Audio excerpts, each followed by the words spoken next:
নবী সাল্লাল্লাহু আলাইহি সাল্লাম আবু তালেবকে কালেমা পড়াবার জন্য কি পরিমাণ কাঁদছে, চেষ্টা করছে। শেষ মুহূর্তে বলছে, চাচা চাচা কালেমাটা পড়েন না। চাচা বলছে, না, মানুষের কাছে বেইজ্জতি হব, পড়বো না, মানুষ লজ্জা দিবে। আল্লাহ নবী সাল্লাল্লাহু আলাইহি সাল্লাম বলছে, কানে কানে বলেন, আমি কাউকে শোনাবো না, আমি শুধু হাসরের মাঠে বলবো, মৃত্যু পর্যন্ত চাচা ওয়াদা দিলাম, জগৎবাসীকে শোনাবো না আপনি ঈমান আনছিলেন, কানে কানে কন। আবু তালেব বলছে, না, কানে কানেও বলবো না। এবার নবী বলে চোখের পানি ফেলতে ফেলতে, চাচা এমনও কইতেন না তো, ঠিক আছে চাচা, আমি কালেমাটা পড়ি, আপনি শুধু ঠোঁটটা নাড়েন, আপনি শুধু ঠোঁটটা নাড়বেন, আমি হাসরের দিন বলবো, মাওলা আমার চাচা কালেমা পড়ছিল এজন্য ঠোঁট নাড়ছে, এর সুযোগ দেন। চাচা বলছে, না না না, আমি ঠোঁটও নাড়বো না। আল্লাহ নবী তখন অঝরে কাঁদতেছিলেন আর চোখের পানি ফেলে বললেন, চাচা আপনি জাহান্নামের আগুনে জ্বলবেন, আমি সইব কেমন? আবু তালেব নাফরমান তখন কি বলছে জানেন? আন্নারু খায়রুম মিনাল আর, মুহাম্মদ, মানুষের কাছে লজ্জা পাওয়ার চাইতে আগুনে জ্বলা অনেক ভালো। বাপ, নিজেদের জিন্দিগিতে একবার ভাইবা দেখেন, আমিও ভাবি আপনিও ভাবেন, এমন আচরণ আমার মধ্যে আছে কিনা। 3 দিন ধরে যে বাড়িতে মেয়ের বিয়েতে, ছেলের বিয়েতে যে ডেকসেট বাজাইলেন, কারে খুশি করার জন্য? হ্যাঁ, 1 লক্ষ টাকার গেট, এরপরে গায়ে হলুদের এই নগ্ন অনুষ্ঠান কার জন্য করলেন? বেড়া বেড়ি সব, যুবক যুবতী সব একই মাইক্রো প্রাইভেট কারের ভিতরে যাতাযাতি করে বহাইয়া একখান থেকে একখানে নিলেন, কার জন্য? পুরা প্যান্ডেলের ভিতরে একসাথে বেড়া বেড়ি একত্রে খায়, নাচে, গায়, ফুর্তি করে, কার জন্য? শুধু সমাজ, সোসাইটি, পরিবেশ, সোসাইটি মেনটেন করছেন, সমাজ মেনটেন করছেন। ছেলেরা চাইছে, মেয়েরা চাইছে, বাচ্চারা চাইছে, এতে হেতে চাইছে, তো মালিক তিনি কি চাইছিল? ওনার কথা মনে হয় নাই? রাসূল সাল্লাল্লাহু আলাইহি সাল্লাম, তার কথা মনে হয় নাই? বলেন, কিয়ামতের দিন নবী সাল্লাল্লাহু আলাইহি ওয়াসাল্লামের কাছে কোরআনে আছে, ফাকাইফা ইদা জিনা মিন কুল্লি উম্মাতিন বিশাহিদ ওয়া জিনা বিকা আলা হাউলাই শাহিদা। নবীকে বলছে আল্লাহ, বন্ধু, আপনার উম্মতের প্রত্যেকের আমলনামা আমি আপনার হাতে দেখাবো, আপনার হাতে, আপনার সামনে পেশ করব, আপনি দেখে কথা বলবেন। আমার কাছে সুপারিশ আপনি কইরেন, মানা নাই, কিন্তু আপনি দেখে করবেন। রাসূলুল্লাহ সাল্লাল্লাহু আলাইহি সাল্লাম যদি হাসরের ময়দানে এরকম আমলনামা খুলে উল্টায় আর পৃষ্ঠার পর পৃষ্ঠা দেখে, ফজর নাই, জোহর নাই, আসর নাই, মাগরিব নাই, এশা নাই, শনিবার রবিবার, মদ, জুয়া, অবৈধ উপার্জন, গান, বাদ্য, নাটক, সিনেমা, জিনা, ব্যভিচার, বেহায়া, বেপর্দা, সব উল্টায়। আল্লাহ নবী সাল্লাল্লাহু আলাইহি সাল্লাম তখন বলবে, উম্মত কি এটা? উম্মত, আমার 23 বছরের এত চোখের পানির কথা একবারও মনে হয় নাই? কি আনছো এটা আমারে? উম্মত, তুমি জানো না আমি যে তায়েফের পাথরের আঘাতে পুরা পিঠ চালনির মতো ঝাঁঝরা বানায় ফেলছে আমার? শোনো নাই তুমি? আমারে যে উহুদের ময়দানে দান দান শহীদ করে রক্তাক্ত করছে, তুমি শোনো নাই? আমি যে 14 দিন পেটে ক্ষুধার তাড়নায় পাথর বাঁধছিলাম, উম্মত, তোমার মনে নাই? একবারও শোনো নাই আমার ক্ষুধার কষ্ট, আমার পিঠের ব্যথা, আমার দাঁতের ব্যথা, আমার কাঁধে 2টা কড়া ঢুকে গেছে? উম্মত, আমার ঘরে 3 মাস আল্লাহর নবীর স্ত্রী আয়েশা বলছে, আল্লাহর কসম উম্মত, নবীর স্ত্রী বলছে 3 মাস 3টা চাঁদ উঠছে, ডুবছে, রাইনা হেলালান সুম্মা হেলালান সুম্মা হেলালান, 3 চাঁদ 3 মাসে নবীর 9 জন বিবির কারো ঘরে আম্মা জান আয়েশা বলে 1 ফোঁটা চুলায় আগুন জ্বলে নাই। মা আওকাদাত ফি আবিয়াতে রাসূলিল্লাহ নারুন, নবীর একজন বিবির ঘরেও আগুন জ্বলে নাই। আল্লাহ নবীর স্ত্রী আয়েশা একদিন বলছিল নবীকে, পিঠে হাত বুলাইয়া, ইয়া রাসূলুল্লাহ, স্বামী আপনার পিঠ ছিদ্র ছিদ্র কেন? পুরা পিঠ চালনির মতো ছিদ্র ছিদ্র কেন? আপনার কি ছোটবেলায় বসন্ত রোগ হয়েছিল, গোটা হয়েছিল? আল্লাহর নবী চোখের পানি ফেলে বলছে, আয়েশা তুমি জানো না আমার এই পবিত্র দেহে তো কোনোদিন মশাও বসে না, মাছিও বসে না, পোকা বসবে কেমনে? আমার পবিত্র দেহে তো হাঁটলে মেশকের গ্রান বের হয়। আমার পেশাব পায়খানাও তো কোনোদিন জমিনের উপরে 1 সেকেন্ড থাকে না, মাটি ফাঁক করে ভেতরে নিয়ে যায়। সেই আমার গায়ে গোটা হবে কেন আয়েশা? এগুলো আমার তায়েফের পাথরের আঘাতের রক্তের দাগ।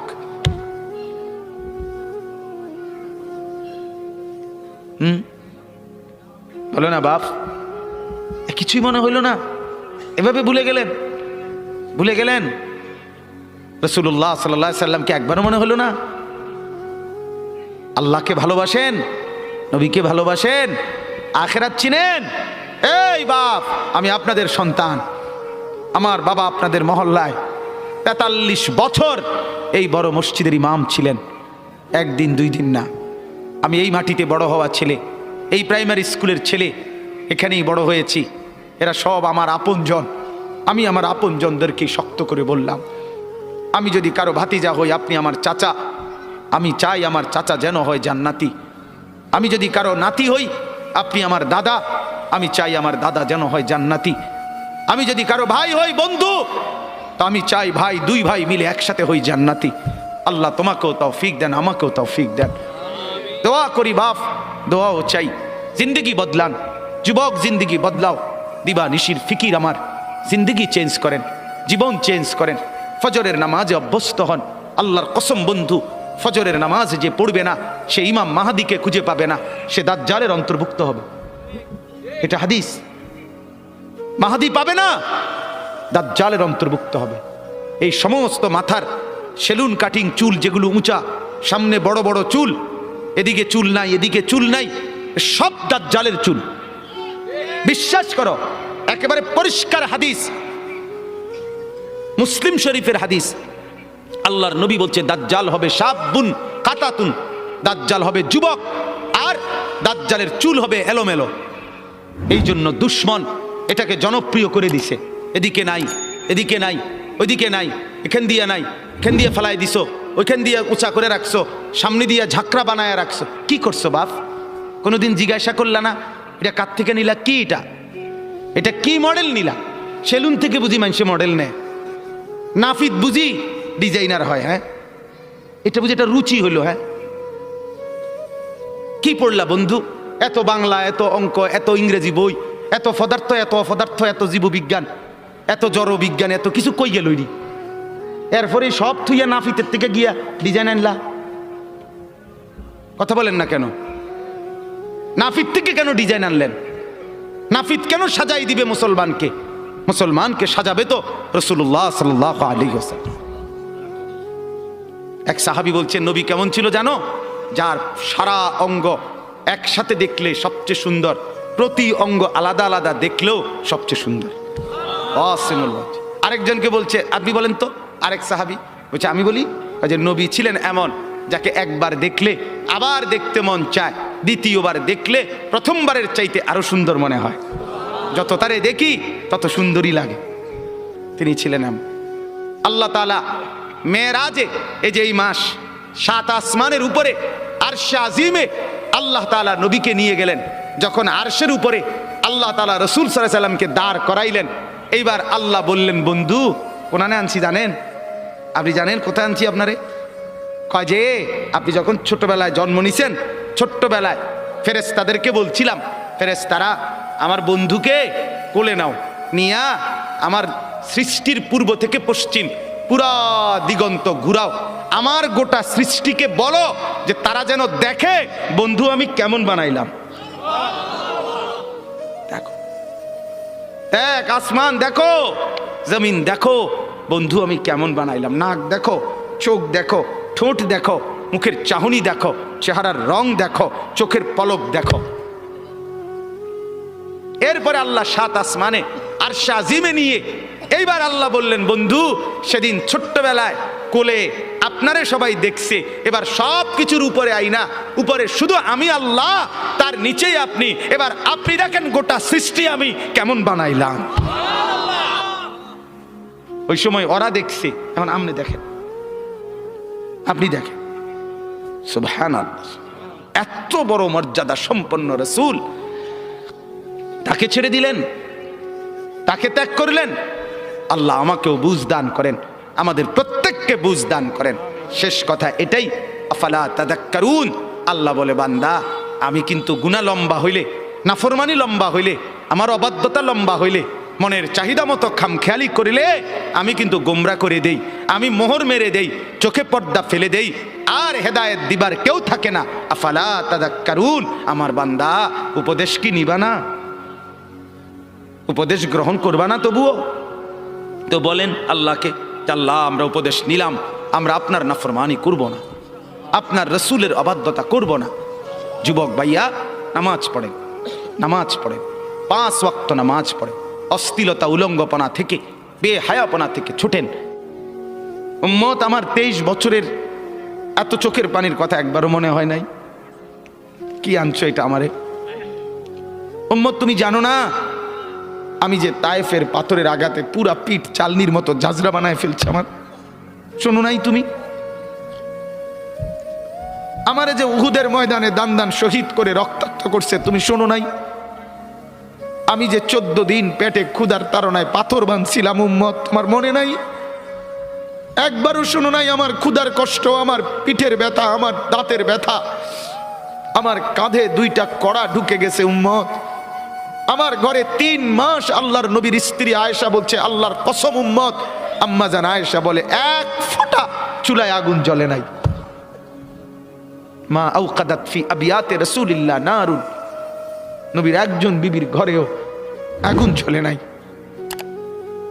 একেবারে অল্প একটু সময় আপনাদের সামনে, আমি আপনাদেরই সন্তান, আপনাদেরই এলাকা, আমারই এলাকা, আমরা এক ঘরেরই মানুষ। সামান্য 2-4টি কথা আপনাদের সামনে পেশ করতে চাই। আমার একটা ছোট্ট অনুরোধ, আল্লাহর ওয়াস্তে দয়া করে একেবারেই এই অল্প একটু সময় শতভাগ মনোযোগ দিবেন। ব্যক্তিগত মোবাইল এবং পাশের জনের সাথে কথাবার্তা, এই কাজটা করবেন না। মনে করেন আপনি একাই,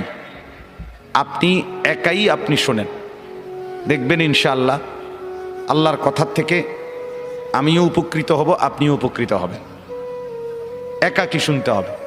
ডানে বামে কেউ শুনতেছে কিনা আপনি মনে করেন এটা একদমই দেখবেন না, হাতের মোবাইলটা টিপবেন না। ইনশাআল্লাহ আল্লাহর কোরআন জিন্দেগি পরিবর্তনের জন্যই আসছে। কোরআনকে আল্লাহ তাআলা নাজিল করেছেন পরিবর্তনের জন্য, হুদাল্লিন নাস, হেদায়েতের জন্য। অতএব কোরআনুল কারীমের বৈশিষ্ট্যই এটা যে কোরআন বদলাবে, চেঞ্জ করবে, পরিবর্তন করবে। জিন্দেগি যদি না বদলায়, বোঝা গেল আপনি যথাযথ মনোযোগ দিয়ে শুনেন নাই, আন্তরিকতা নিয়ে শুনেন নাই। কোরআনুল কারীম তো এমন কিতাব, কাফের বেঈমানের দিল তোলপাড় করে দিস, নয়তো তারা কালেমা পড়লো কিভাবে? তারা তো সম্পূর্ণ আপাদমস্তক কুফরিতে ডুবা ছিল, মূর্তি পূজা করত, শিরিক করত, কুফরি করত। মানব চরিত্রের সমস্ত নিকৃষ্ট গুণ আরবের সমাজে ছিল।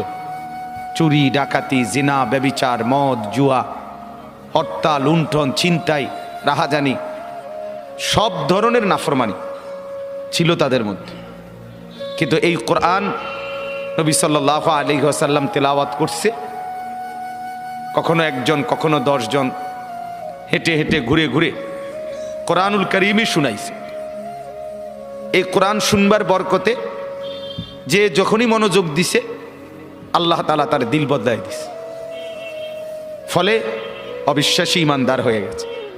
আল্লামা ইকবাল রহমতুল্লাহ আলাই বলতেন রাসূলুল্লাহ সাল্লাল্লাহু আলাইহি সাল্লামকে, যে হে নবী, আপনি কি করলেন? মানুষগুলোকে কেমন বদলাইলেন? জু না থে খুদ রাহ पर और लाखों के हादी बन गए, क्या नजर थी जिसने मर्दू को मसीहा कर दिया। যে হে মুহাম্মদ সাল্লাল্লাহু আলাইহি ওয়াসাল্লাম, আপনি কি করলেনটা কি? যে মানুষগুলো নিজেরাই পথ হারা ছিল, জু না থে খুদ রাহ पर, যারা ছিল না নিজেরাই রাস্তার উপরে, আলো চিনত না, আখেরাত চিনত না, আল্লাহ চিনত না, আজকে সময়ের ব্যবধানে তারাই হয়ে গেছে লক্ষ মানুষের পথ প্রদর্শক। এই গতদিন যারা পথ চিনত না, আজ তারা পথ দেখায়। जो ना थे खुद राह पर और लाखों के हादी बन गए, লক্ষ মানুষের হাদি হয়ে গেছে আজ।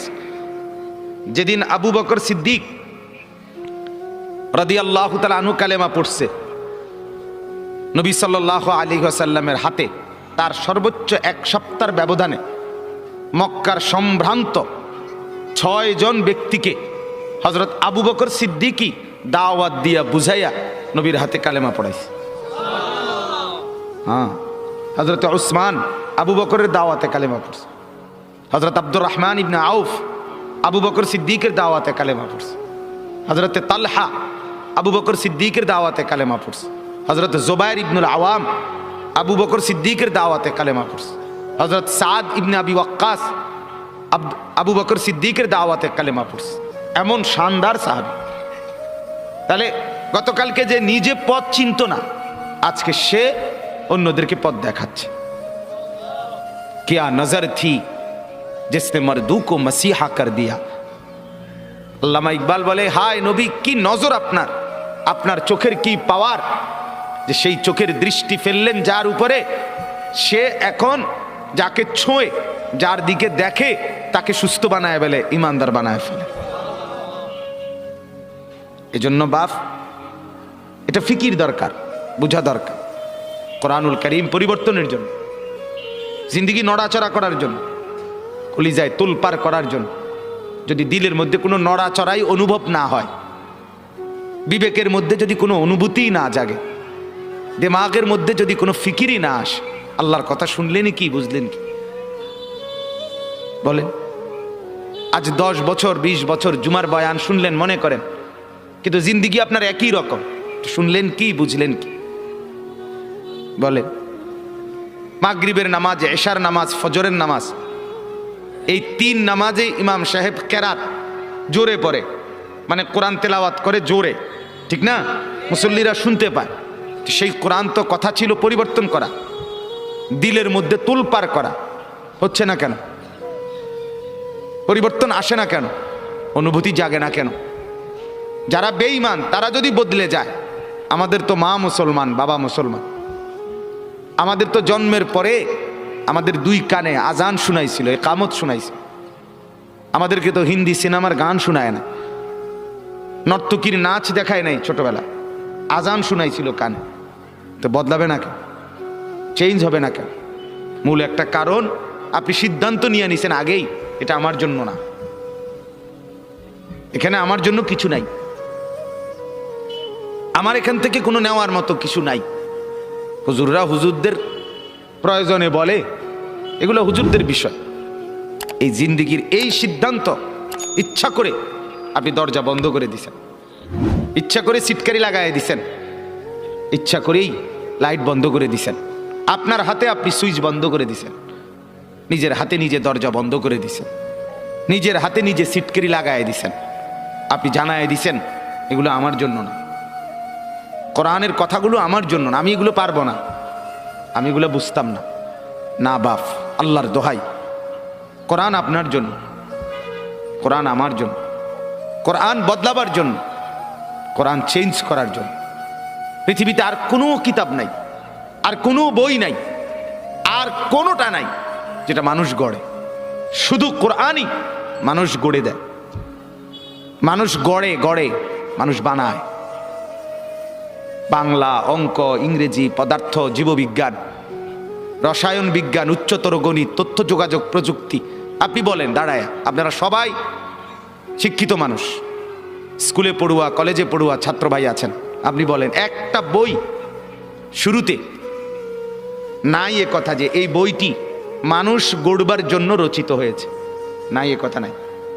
এটা বাংলা শিখাবার জন্য, এটা গ্রামার শিখাবার জন্য, এটা অঙ্ক শিখাবার জন্য, এটা ইংরেজি শিখাবার জন্য, এটা পদার্থ বিজ্ঞান বুঝাবার জন্য, এটা জীববিজ্ঞান বুঝাবার জন্য, এটা রসায়ন বুঝানোর জন্য, এটা আইন বুঝাবার জন্য, এটা চিকিৎসাবিদ্যা বুঝাবার জন্য, এটা ইঞ্জিনিয়ারিং বুঝাবার জন্য।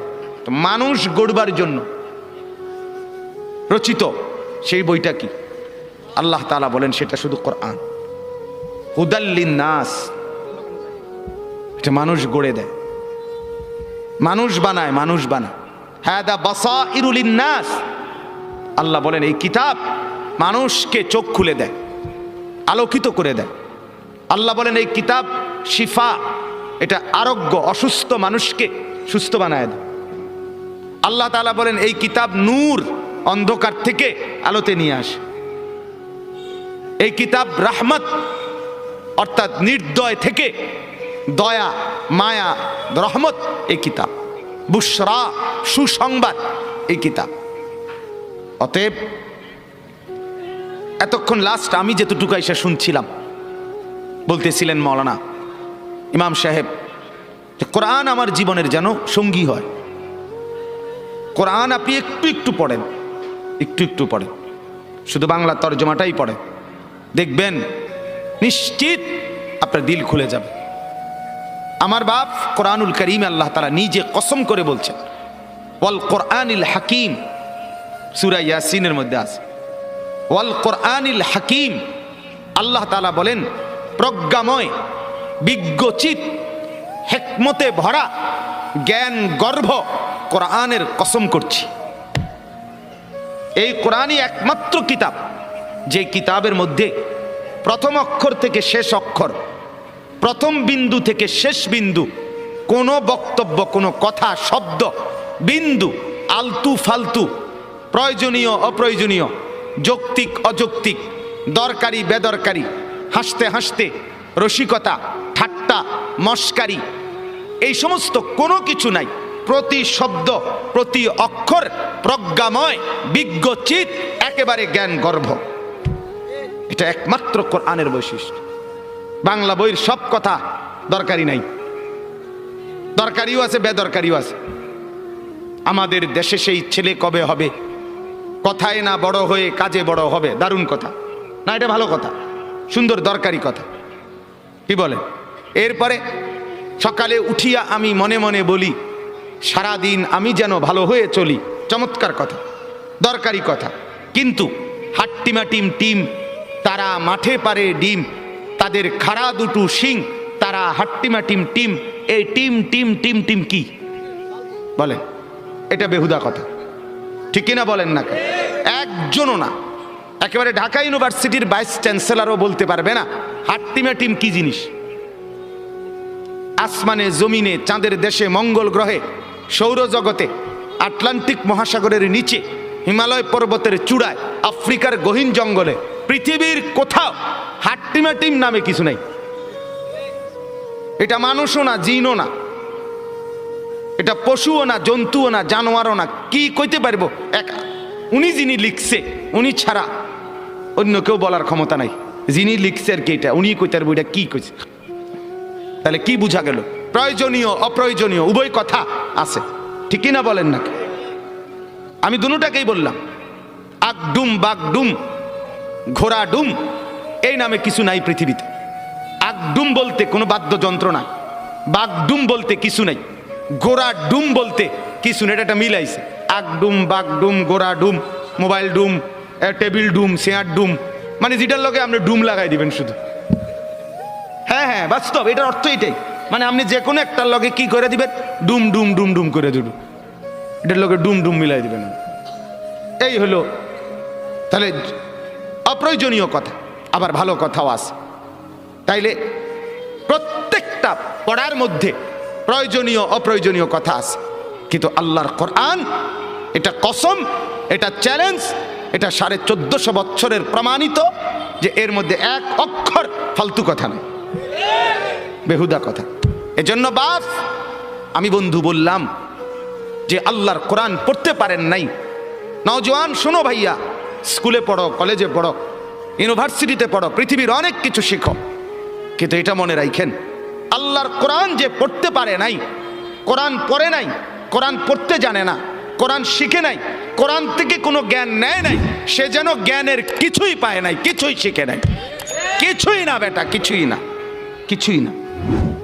তুমি জ্ঞানের কোনো মজাই পাও নাই, তুমি জ্ঞান সমুদ্রে ডুবে দাও নাই, তুমি ট্যাপের তলে বালতি দিয়ে গোসল করে এলেছ, তুমি জ্ঞান সমুদ্রে যাওই নাই। জ্ঞানের সাগর এটা। কিছু জানলে এখানে আছে, কিছু শিখলে এখানে আছে। এজন্য এটা বুঝাও।